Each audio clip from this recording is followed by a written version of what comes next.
안녕하세요. 런던 거주 3년차, 직장인 7개월차 박소연입니다. 영국에는 2년 전에 기후변화에 관심이 많아서 환경을 한번 제대로 학문적으로 배우고 싶다는 생각에 대학원생 신분으로 왔었는데요. 대학원 졸업부터 일을 하고 있는 지금까지 정말 쉽지 않았던 저희 해외 진출 준비 과정과 꿀팁을 전달해 드리겠습니다. 처음 왔을 때만 해도 제가 런던에서 일을 하게 될 거라고는 전혀 생각을 못했어요. 그러다가 영어로 수업도 듣고 에세이도 쓰고 또 논문도 관련돼서 쓰다 보니까 영어로 내가 한번 일을 해볼 수 있겠다라는 자신감이 들더라고요. 물론 착각이었지만 사실은 무엇보다도 영국에는 환경전공자가 갈 수 있는 진로가 매우 다양하다는 점이 이곳에서 일하게 된 좀 가장 큰 이유였던 것 같아요. 한국에서는 환경을 전공하면 보통 환경 컨설턴트 혹은 에너지 회사 안에 있는 환경 관련 ESG 부서밖에 자리가 없는데 일단 여기는 어떤 산업이든 전반적으로 기업의 지속 가능성과 기후변화 문제에 대한 관심이 좀 많은 편인 것 같아요. 그래서 학교 다닐 때도 기후변화 관련 회의를 참가한다든지 좀 관련된 활동을 꾸준히 하려고 노력했습니다. 그렇게 1년간의 대학원 생활을 무사히 마치고 졸업을 했습니다.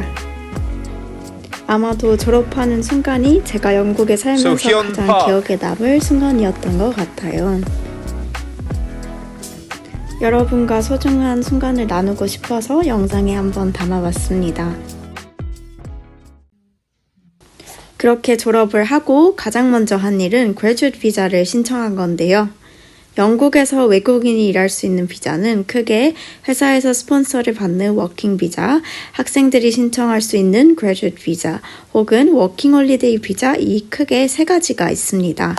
그 중에서 저처럼 영국의 교육기관에서 졸업을 완료한 학생들은 2년 동안 영국에서 일할 수 있는 그래주에이트 비자를 지원할 수 있습니다. 비자 양식은 학생 비자 때보다 훨씬 간단하지만 비자가 나오는 시간도 천차만별이고 반드시 학생 비자가 끝나기 전에 지원을 완료해야 되기 때문에 좀 미리미리 준비하시기를 강력히 추천드립니다. 다음은 영국에 있는 회사에 지원을 하는 건데요. 저 같은 경우에는 어떤 회사에 어떻게 지원할지가 굉장히 막막했습니다. 저희 시행착오를 토대로 쌓은 팁들을 여러분께 공유드리겠습니다. 첫 번째, 링크드인을 적극적으로 활용하세요. 해외 취업에서 링크드인은 필수라고 할 수 있습니다. 링크드인의 프로필 사진, 배너, 자신에 대한 소개, 그리고 자신의 경력 사항에 대해서 정량적으로 표기하고 문단은 짧고 포멀한 잉글리시를 사용하세요. 링크드인이 아니더라도 나에게 맞는 구인 웹사이트를 찾고 최신 이력서로 항상 업데이트해 놓는 것도 필수입니다. 그리고 많은 분들이 링크드인의 채용 공고에 가서 무작정 지원을 하는 경우가 많은데요. 제가 추천드리는 방법은 링크드인의 하이어링 해시태그를 검색을 하시면 직접 회사의 CEO나 아니면 리크루팅 컨설턴트가 채용 공고에 올리기 전에 올리는 게시물들을 확인할 수 있습니다. 이런 게시물을 토대로 직접 CEO 혹은 이 게시물을 작성한 사람들에게 연락하는 것도 좋은 방법입니다. 저는 이 방식으로 3달간 80군데가 넘는 회사에 지원을 했고 한 10군데 정도에서 면접의 기회가 생겼습니다. 영어권 국가에서 면접을 준비하시는 분들이라면 저희 팁을 한번 따라해보세요. 첫 번째, 면접 스크립트보다는 키워드를 중심으로 나의 경험을 어떻게 설명할지에 대해서 시간을 투자하세요.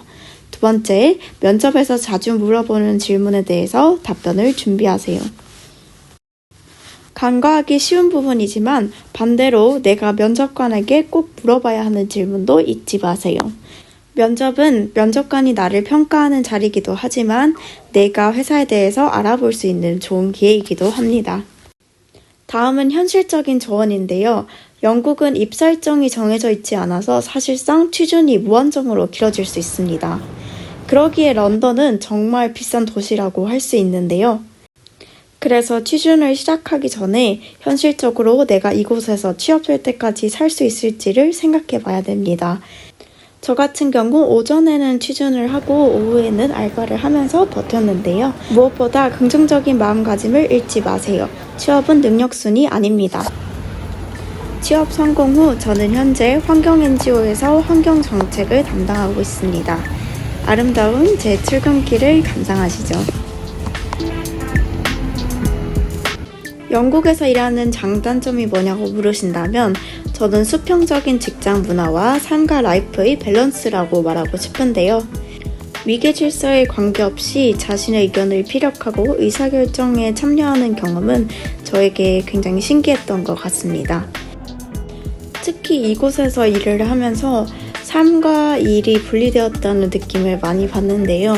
아무래도 평균 휴가가 28일이다 보니까 일 위에도 자기의 여행 계획을 세우고 그리고 퇴근 후의 삶을 좀 계획할 수 있는 게 저한테는 가장 큰 모티베이션으로 작용하고 있습니다.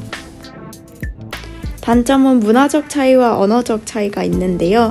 예를 들면 문화적 배경으로 생긴 영어식 농담이라든지 미팅이 시작하기 전에 하는 스몰 토크라든지 이런 작고 사소한 문화적 배경들을 적응하는 데 시간이 많이 걸렸던 것 같습니다.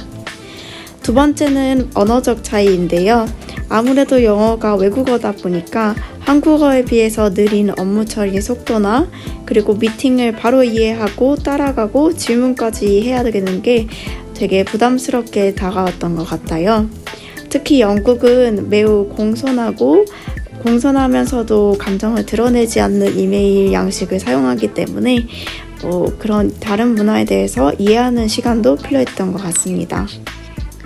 요즘에 저는 아침에 러닝을 하고 퇴근 후에는 주 1회 영어 수업을 듣고 있고요. 지금까지 제 이야기 어떠셨나요? 영국에서의 제 삶이 완벽하다거나 부족함이 없는 건 아니지만 여기에서 지낸 약 3년을 돌아봤을 때 한국에서 멀리 떨어진 이곳에서 다양한 사람들과 매일같이 부딪히면서 스스로 많이 성장했다는 생각이 드는데요. 또 이곳에서 적응을 했기 때문에 앞으로 어떠한 어려움이 있어도 할 수 있다는 자신감을 얻은 것 같습니다. 기회가 있다면 한국에서 환경 관련 정책 일을 계속하거나 국제환경 전문가로 거듭나는 것이 제 목표입니다. 이 영상이 도움이 됐기를 바라면서 취준생분들 화이팅!